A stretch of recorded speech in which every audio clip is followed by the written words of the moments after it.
तो हे नमस्कार दोस्तों, बहुत बहुत करते हैं स्वागत अपने चैनल एसएससी पॉइंट के वीडियो में आने के लिए। जैसा कि आपको मालूम होगा, यहाँ पे आपको पटना यूनिवर्सिटी आपको बीएससी, बीए, बीसीए सारी की क्लासेज इंट्रेंस एग्जाम के लिए चल रही है, जो कि आने वाले आगामी एग्जाम इंट्रेंस एग्जाम जो कि क्लियर हो चुका है। पेपर में पेपर कटिंग भी अपलोड हुआ था वीडियो कि आपका इंट्रेंस एग्जाम होगा, उसी के रिगार्डिंग क्लासेज जो चल रही है। अगर आप चाहते हैं क्लासेज ज्वाइन करना तो मेरे पेड ग्रुप में आप जुड़ सकते हैं। सिंपली आप जुड़ सकते हैं, उसके लिए आपको मात्र 120 पे करनी पड़ेगी। तो उसकी बात हम लोग ना करके सीधा मुद्दे पे आते हैं। हम लोग पढ़ने वाले हैं आज केमिस्ट्री की चैप्टर नंबर 4 अर्थात केमिकल काइनेटिक्स, जो कि सिलेबस में पढ़ना है। क्लास 12 की है ये, तो उसके सिलेबस में पढ़ना था। आज हम लोग उसके बारे में पूरे डिटेल्स के साथ चर्चा करेंगे, प्लस में ढेर सारे क्वेश्चन करेंगे। तो मेरे साथ इस वीडियो में आप लास्ट तक बने रहिएगा ताकि आपको सारी जानकारी प्राप्त हो सके। चलिए फिर शुरू करते हैं आज की ये वीडियो। सबसे पहले बात करते हैं केमिकल काइनेटिक्स के बारे में। तो केमिकल काइनेटिक्स के बारे में पूरी जानकारी आपको इसमें मिल जाएगी। वो होती क्या है? The branch of chemistry which deals with the rate of chemical reaction, the factor affecting the rate of reaction and the mechanism of the reaction is called chemical kinetics. इसमें हम लोग क्या पढ़ते हैं, जो केमिकल रिएक्शन में जो rate of chemical reaction होता है, केमिकल रिएक्शन होता है, उसका रेट कितना होता है और फैक्टर क्या इफेक्ट करती है केमिकल रिएक्शन में, उसके बारे में जानकारी लेते हैं केमिकल काइनेटिक्स में। उसके बारे में पूरी नोट्स दी गई है आपको एसएससी पॉइंट के द्वारा, तो वो आप पढ़ के आराम से पूरी जानकारी ले सकते हैं। अगर आपके पास पहले से नोट्स है तो आप उसको पढ़िएगा। उससे अच्छा लगे आपको ये नोट्स तो आप इससे पढ़िएगा, आप जिससे मन उससे पढ़िएगा। मैं आपको समझता हूँ कि आपके पास नोट्स नहीं है, क्योंकि बहुत ज़्यादा स्टूडेंट इधर उधर अभी होंगे गांव में, कोई कहीं तो कोई कहीं। इसके लिए मैंने आपको नोट्स प्रोवाइड किया है एज ए पीडीएफ, जो कि बेस्ट नोट्स है। तो चलिए फिर शुरू करते हैं, आगे की ओर चलते हैं। इसमें दिया गया है, इसमें आपको दिया गया है कि chemical reaction on the basis of rate of reaction क्या होता है, तो फास्ट इंस्टेंटेनियस रिएक्शन क्या होता है, स्लो रिएक्शन क्या होता है, मोरेटोरियल इक्वेशन क्या होता है, रिएक्शन क्या होता है। फास्ट और इंस्टेंटेनियस आपके बारे में है मालूम होगा, जो कि जल्दी से हो, स्लो धीरे धीरे होता है। इसके एग्जाम्पल भी दिया होगा, rusting of iron, transformation of diamond, ये सब स्लो का आता है। ठीक है, मेन बात यहाँ पे ये है, आपको क्वेश्चन जो पूछेगा वो इसमें से कैसे पूछेगा कि आपको ऑप्शन दे देगा कि बताइए इसमें से कौन सा फास्ट रिएक्शन होगा, या कौन सा स्लो रिएक्शन होगा, या कौन सा मॉडरेट रिएक्शन होगा। अगर फास्ट रिएक्शन की बात करें तो आपको दिया गया है आयोनिक रिएक्शन जो होता है वो फास्ट होता है, ऑर्गेनिक सब्स्टिट्यूशन रिएक्शन होता है वो भी फास्ट रिएक्शन में आता है। स्लो रिएक्शन में बात करें तो आयरन का जो रस्टिंग होता है, जंग जो लगता है लोहा में, उसमें जो होता है वो स्लो रिएक्शन होता है। मॉडरेट की बात करें या स्लो की बात करें, फास्ट और स्लो के बीच में जो रिएक्शन होता है उसे मॉडरेट रिएक्शन बोलते हैं। तो ये इसमें से आपको क्वेश्चन अराइज किया जा सकता है। हम लोग आने वाले जो क्वेश्चन है उसमें देखेंगे कैसे कैसे क्वेश्चन आते हैं। ढेर सारे क्वेश्चन, लगभग 200 और 250 क्वेश्चन मेरे पास है इस चैप्टर पे। तो हम लोग वो आपको पीडीएफ प्रोवाइड करेंगे, आपको ग्रुप में पीडीएफ प्रोवाइड होगी, आपको यहाँ पीडीएफ नहीं प्रोवाइड की जाएगी। ठीक है, आपको उसके लिए ग्रुप में आना होगा। रेट ऑफ रिएक्शन क्या होता है उसके बारे में दिया गया है। The rate of reaction is the change of concentration of any one of the reactants और product per unit time is called rate of reaction. Rate of reaction के बारे में दिया है, इसका यूनिट क्या होता है।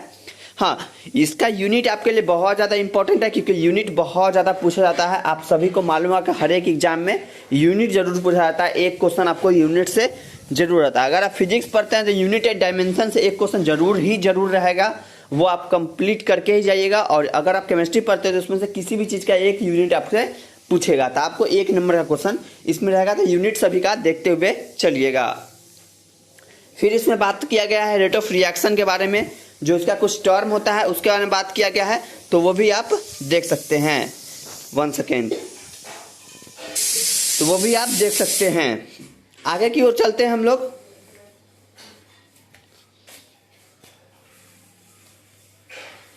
ठीक है, चलिए फिर आगे की ओर चलते हैं। यहाँ पे कुछ आपको फार्मूला दी गई है रेट ऑफ रिएक्शन के। केमिकल रिएक्शन के लिए क्या है, एवरेज रेट ऑफ रिएक्शन का फार्मूला क्या होता है वो दिया गया है। रेट ऑफ डिस्पर्सन का फार्मूला क्या होता है, rate of dispersion of B, ये सब भी दी गई है। ऊपर में एक क्वेश्चन टाइप के बना के दी गई है, तो वो आप देख सकते हैं। मैं उतना डिटेल में नहीं जा सकता क्योंकि बहुत ज़्यादा लंबा वीडियो हो जाएगा, इसलिए मैं आपको सिंपल थोड़ा थोड़ा बता रहा हूँ। मैं क्वेश्चन पर ले जाऊँगा थोड़ी देर में। आपको इंस्टेंटेनियस रेट ऑफ रिएक्शन क्या होता है, मैं आपको पहले नोट्स के बारे में पूरा डिटेल दे देता हूँ, उसके बाद आपको उस पर ले जाऊंगा तो आपको मालूम चले नोट्स कितना अच्छा है। फिर देखिए यहाँ पर डील किया गया है इंस्टेंटेनियस रेट ऑफ रिएक्शन क्या होता है, उसके फार्मूला क्या होते हैं, उसको कैसे निकाला जाता है, सारी जानकारी दी जाती है। एक क्वेश्चन और अराइज होती है, आपको डायरेक्ट फार्मूला पूछ देगा इंस्टेंटेनियस रेट ऑफ रिएक्शन का फार्मूला आप बताइए, तो आपको यहाँ से याद रहेगा तभी बता सकते हैं आप, ठीक है। Factor affecting rate of reaction, ये भी क्वेश्चन पूछ सकता है आपके कि factor affecting rate of reaction क्या होगा। इसमें से 4 ऑप्शन देगा, उसमें से बोलेगा कि इसमें से कौन है, तो आपको मालूम होगा तभी तो। टेम्परेचर अफेक्ट करता है, nature and concentration of reactant पर अफेक्ट करता है, फिर सरफेस एरिया पर अफेक्ट करता है, रेडिएशन पर अफेक्ट करता है, प्रेशर ऑफ गैस पर अफेक्ट करता है।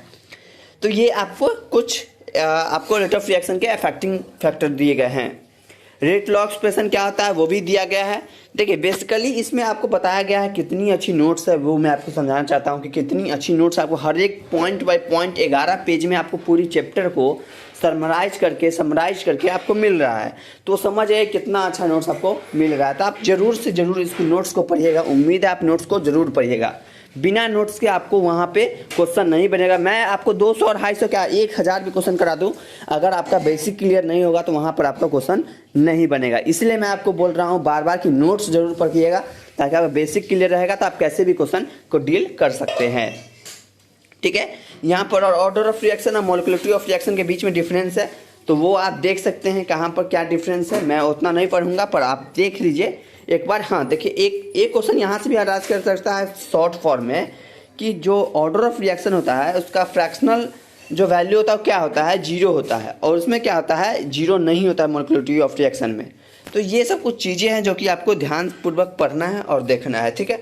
यहाँ पर देखिए 0 ऑर्डर रिएक्शन के बारे में डील किया गया है। यूनिमोलिकुलर रिएक्शन, देखिए आपको सिंपली बोल देगा कि 0 ऑर्डर रिएक्शन इसमें से कौन है, चार रिएक्शन दे देगा, उसमें से बोलेगा कि 0 ऑर्डर रिएक्शन इसमें से कौन है, आप मुझे बताइए। ऐसे ऐसे क्वेश्चन आपसे पूछे जाते हैं, तो आप ये जानते रहिएगा तभी आपसे बनेगा। इसलिए मैं आपको बोल रहा हूँ कि नोट्स आप पढ़िए, ठीक है। Integrated rate of reaction of 0 order reaction, देखिए यहाँ पर फिर इंटीग्रेटेड रेट ऑफ रिएक्शन दिया गया है, उसका फार्मूला है, तो आप देख सकते हैं यहाँ पर देख लीजिए उसका ये फार्मूला दिया गया है। तो बेसिकली आपको बहुत ज़्यादा चीज़ इसमें दी गई है, तो आपको बैठ के आराम से सूडो फर्स्ट ऑर्डर रिएक्शन क्या होता है वो भी पढ़ना है। तो बेसिकली मैं आपको कहना चाहता हूँ कि आपको बैठ के आराम से पढ़ना पड़ेगा, एक एक पॉइंट एक एक चीज़ को समझना पड़ेगा। अगर आपको कहीं भी प्रॉब्लम होती है किसी भी टॉपिक में तो आप मुझे डायरेक्टली मैसेज कर सकते हैं, कोई दिक्कत नहीं है। मैं आपका डाउट क्लियर ज़रूर करूँगा, मैं आपको सारी जानकारी दे दूंगा। मैं आपको एक बात और जानकारी देना चाहता हूं कि मैथ्स की क्लासेज बहुत दिन से नहीं हो रही है, तो मैं आपको बताना चाहता हूं कि मैथ्स को जो क्लासेज है वो आपको कल होगी। कल आपको मैथ्स की क्लासेज होगी ही तो होगी, वो भी इंटीग्रेशन की पार्ट 2। तो इंटीग्रेशन की क्लासेज होगी वो भी लाइव, क्योंकि मैथ आपको ऐसे नहीं पढ़ाया जा सकता है। मैथ में आपको बताया जाता है, क्वेश्चन को डील किया जाता है ताकि आपको ज़्यादा समझ में आए और ज़्यादा आप क्लियर रूप से पढ़े, क्योंकि मैथ ही एक ऐसा सब्जेक्ट है जो कि आपको शुरू से लेकर लास्ट तक पढ़ना है जीवन के। इसलिए मैथ तो स्ट्रांग होना ज़रूरी है। इसलिए मैं बोल रहा हूँ कि आपको इंटीग्रेशन जो क्लासेज है वो आप ज़रूर ज्वाइन करिएगा कल शार्पली 11 AM में, ठीक है। 11 AM में आपकी क्लासेज जो होगी वो डील होगी। हाँ थोड़े बहुत टाइम ऊपर नीचे हो सकते हो, मैं ग्रुप में इन्फॉर्म कर दूंगा, वैसे आप लोग डील कर लीजिएगा। तो बात करते हैं, सारी जानकारी इसमें आपको मिल जाएगी। बेसिकली आपको सारी जानकारी अर्नियंस इक्वेशन क्या होता है, एक्टिवेटेड कॉम्प्लेक्स क्या होता है, तो इसमें आपको सारी जानकारी दी जाएगी, पूरी जानकारी दी गई है। आप एक एक पॉइंट को आराम से पढ़िएगा। फोटोकेमिकल रिएक्शन क्या होता है, तो आपको सारी जानकारी आपको इसमें मिलेगी। तो हम लोग आप चलते हैं क्वेश्चन की ओर, ताकि वीडियो ज़्यादा लंबा ना हो और हम लोग क्वेश्चन ज़्यादा कर सके, क्योंकि बहुत ज़्यादा क्वेश्चन जो कि मैं ग्रुप में ही भेज सकता हूँ। तो मैं आप क्वेश्चन कुछ दिखाता हूँ आपको, आप पढ़िएगा, उसमें आंसर दिया गया है, तो आप सिंपली आंसर देख के पढ़ सकते हैं। चलिए फिर चलते हैं हम लोग क्वेश्चन की ओर। तो ये रहा आपका क्वेश्चन जो कि एसएससी पॉइंट के द्वारा प्रोवाइड की जा रही है आपको, जो कि बहुत ही इंपॉर्टेंट क्वेश्चन है, बहुत ही महत्वपूर्ण। आप ये क्वेश्चन पढ़िएगा जरूर और पूरी की पूरी क्वेश्चन को सॉल्व करने की प्रयास करिएगा। चलिए पहला question, the proper orientation reactant molecules lead to bound formation, true होगा या फॉल्स होगा, तो ये ट्रू होगा, ठीक है। ऐसे ऐसे क्वेश्चन आपसे पूछे जाते हैं, वही क्वेश्चन दिया गया है। Which of the following is drawback of collision theory, मैंने आपको बताया था जब तक आप नोट्स नहीं पढ़े तब तक नहीं समझ में आएगा, इसलिए मैंने आपको नोट्स पर जोर दिया था पहले ही। देखिए कोलिजन थ्योरी क्या होता है वो आपको नोट्स में मालूम चल जाएगा, उसका ड्रॉबैक क्या है वो भी आपको नोट्स में मालूम चल जाएगा। तो उसके बाद ये क्वेश्चन आपसे ईजिली बन जाएगा, इसमें दिमाग लगाने की जरूरत नहीं पड़ेगी, नहीं तो आपको रटना पड़ेगा। इसीलिए मैं बोल रहा हूँ कि आप वहाँ से नोट जरूर पढ़िएगा। तो कोलिजन थ्योरी का ड्रॉबैक होता है हार्ड स्फीयर्स होता है, ठीक है। इसमें आंसर दी गई है। तो आपको what is the term use to refer the transfer of collision per volume of the reaction mixer. तो यहाँ पर कोलिजन फ्रीक्वेंसी हो जाएगा, जो कि आपको सारे क्वेश्चन दिख जाएंगे। बहुत ज़्यादा क्वेश्चन है, मैं कितनी क्वेश्चन को एक्सप्लेन करूँगा। चलिए हम आप इस पे आते हैं, इस टॉपिक पे आते हैं, 2-3 क्वेश्चन कर लेते हैं। Factor influencing rate of reaction. पहला क्वेश्चन है इस टॉपिक पे, what happen to rate of reaction on increasing its temperature. अगर क्या होगा जब रेट ऑफ रिएक्शन को इंक्रीज किया जाएगा टेम्परेचर के साथ, उस समय क्या होगा, रेट ऑफ रिएक्शन भी इंक्रीज करेगा। देखिए यहाँ पे आंसर दिया गया है, ठीक है। उसमें क्या होगा, रेट ऑफ रिएक्शन भी इंक्रीज करेगा। आप 3 क्वेश्चन नंबर देख लेते हैं। A catalyst only increase the rate of reaction in the forward direction. जो कैटालिस्ट होता है वो सिर्फ इंक्रीज करता है rate of reaction forward direction में। ट्रू है फॉल्स होगा, तो ये फॉल्स होगा, ठीक है। अब नेक्स्ट टॉपिक पर चलते हैं। बहुत क्वेश्चन है इसमें, टोटल 10 क्वेश्चन हर एक टॉपिक्स पे है। तो इंटीग्रेटेड रेट ऑफ रिएक्शन जो मैंने अभी आपको बताया, what is the integrated rate of reaction of first order reaction. तो आप फार्मूला वहाँ से मैंने क्या बोला था कि फार्मूला आप देख लीजिएगा। तो देखिए यहाँ पर ये इसका आंसर हो जाएगा, ठीक है। चलिए फिर क्वेश्चन नंबर 2 देख लेते हैं एक ठो। देखिए यहाँ पर आपको यहाँ पर दे दिया है न्यूमेरिकल पार्ट आपको कॉपी पर सॉल्व करना है। तो बैठ कर आप सॉल्व करेगा। इसका आंसर आप देख लीजिए, मिला लीजिएगा 4.07 10 पावर -4।